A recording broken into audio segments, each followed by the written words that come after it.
Today on the newscast, Israeli airstrikes shut down a major Syrian airport. Plus, Israel says it will soon unveil the world's first ever laser defense system. Get all the breaking details next.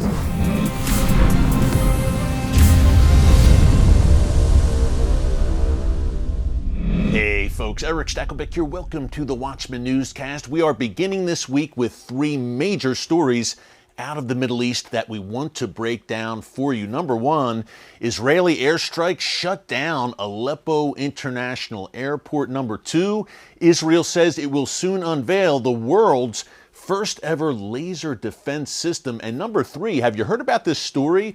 Libya's foreign minister had to flee the country after meeting with Israel's foreign minister. We've got all the breaking details for you. Again, three major stories to start our week. Before we dig into it, a quick reminder, Tuesday, September 5th, our TBN special, The Rise of Artificial Intelligence, AI, will debut at 8 p.m. Eastern Time. Again, it's on TBN, folks.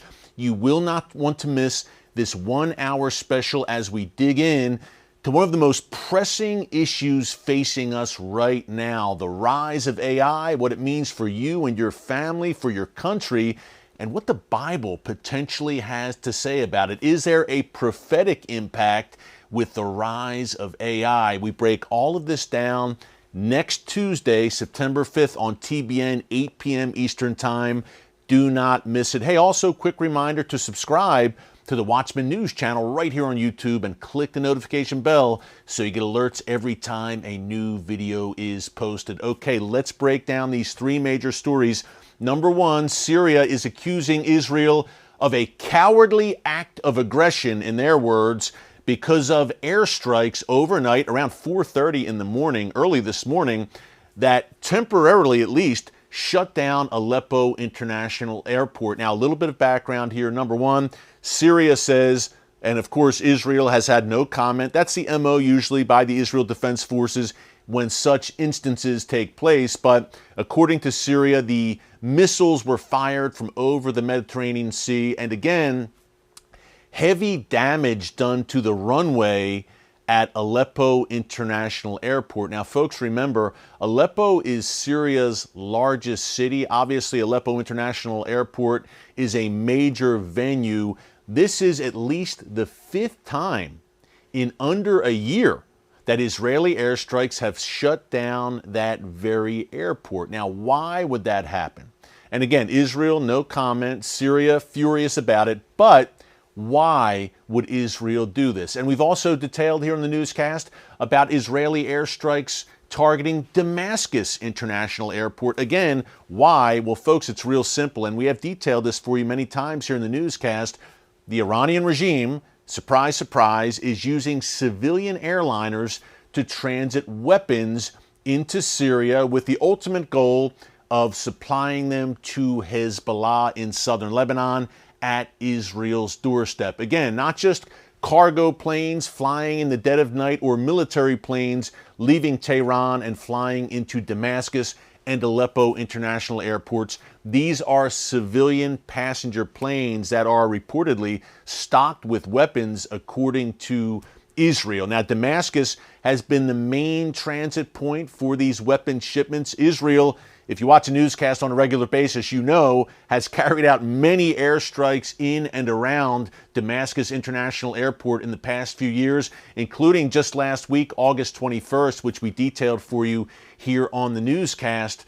But Damascus has been a major target for the Israeli Air Force because, again, a bulk of those shipments were reportedly coming through Damascus, and there are many Iranian-aligned groups, including Hezbollah, etc., the militias, that are in and around Damascus. So Damascus was a major transit point, no doubt. But Iran, as they have seen Israel pretty much catching on to the Damascus factor, has shipped more weapons through Aleppo over the past year. But much to Iran's chagrin, Israel has also caught on to that and again has been targeting Aleppo International Airport as well. Runway damage, not sure how long the airport was shut down, but Israel has been very clear to the Assad regime in Syria, folks. They are culpable here because, look, Yes, it is Iran transiting the weapons to Hezbollah using Aleppo and Damascus airports, but they are doing so with the cooperation of the Assad regime in Syria. The Iranian regime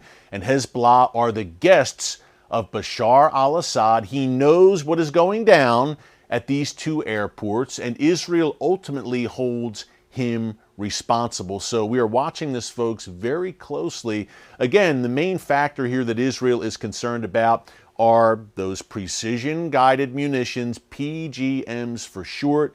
If Hezbollah gets their hands on these precision-guided missiles, it would be an absolute game changer because they do exactly what their name says. They are designed to hit targets in Israel with greater accuracy and precision. And for Israel, that's an absolute red line. So we'll continue to keep a close eye on that. Story number 2, Iron Beam, Israel's laser-based defense system. Now, the chairman of Rafael Advanced Defense Systems, his name is Yuval Steinitz, said over the weekend that within a year, maybe 18 months or so, Israel should be ready to unveil Iron Beam. Again, it's a laser defense system. It will be the world's first ever such system. Now, of course, Israel has had tremendous success with Iron Dome, which uses missiles to shoot down incoming rockets.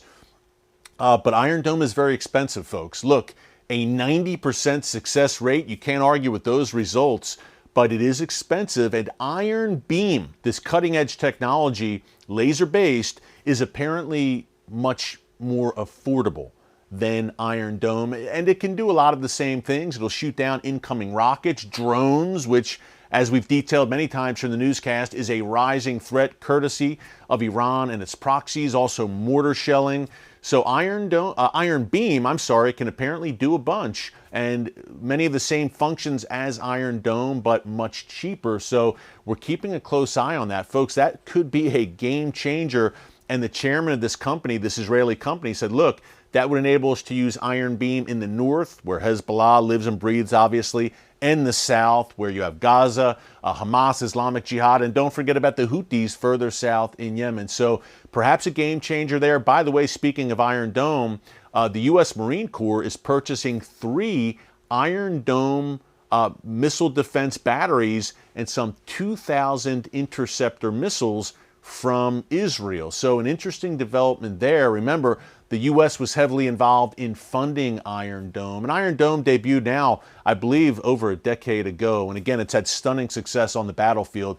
Last story here we wanted to bring to you. Did you hear about this meeting over the weekend? Israel released a statement, the Office of Foreign Minister Eli Cohen, talking about a pretty big deal of a meeting between himself and his Libyan counterpart, the Libyan Foreign Minister Najla Mangoush. Now, they met last week in Italy. Israel released a statement, very happy about this meeting, saying it was, quote, an historic first step towards the normalization of diplomatic relations between Israel and Libya. And again, Najla Mangoush apparently gave the okay, and her team, for Israel to release this statement. Well, it didn't go over too well with Libya's prime minister and many of the Libyan people. There were riots, anti-Israel protests in several Libyan towns, and the prime minister of Libya condemned the meeting. Not only did Najla Mangoush flee to Turkey reportedly because of fears for her safety, but now the news just came across the wire a little while ago that she has been fired from her post as foreign minister as a result of her meeting with Israeli Foreign Minister Eli Cohen. So stay tuned here, folks. That would have been a very significant marker for Israel if it was able to normalize relations with Libya. Libya has really been a mess since 2011, the so-called Arab Spring, which quickly descended into an Islamist winter. Libya is essentially almost split into Eastern and Western now, and there's a lot of political turmoil there, civil war over the past several years. So unclear where that is all heading, but an interesting note there. And does the backlash in Libya affect potential Israeli peace treaties with other Arab nations? Do other Arab nations see what happened in Libya over the weekend and kind of shy away from it? Of course, as we've been telling you here in the newscast, a potential deal between Israel and Saudi Arabia has been discussed and really has been gathering steam. So we'll see if that will be affected ultimately. A lot going on in the world's most chaotic and volatile region in these Bible times in which we are living right now. So keep it right here on the newscast. We will be coming to you on Wednesday, August 30th for a Watchman Newscast live stream between 4 and 5 p.m. Eastern Time. So join us here live and bring your questions for our Q&A session. Remember, September 5th, next week, that Rise of AI special, a very important one. Also, last note, just check out the Watchman store at shop.tbn.org/Watchman for some cool Watchman gear. Hey, thanks so much for joining us here today on the Watchman Newscast. Until tomorrow, God bless you. And remember, never hold your peace. Hey everyone, thanks for checking out the Watchman Newscast. Make sure you hit the subscribe button so you never miss an upload, and tap the bell icon so you're notified every time a new video is posted. And don't forget to share your thoughts, insights, and comments below. Thanks for watching. We'll see you back here tomorrow.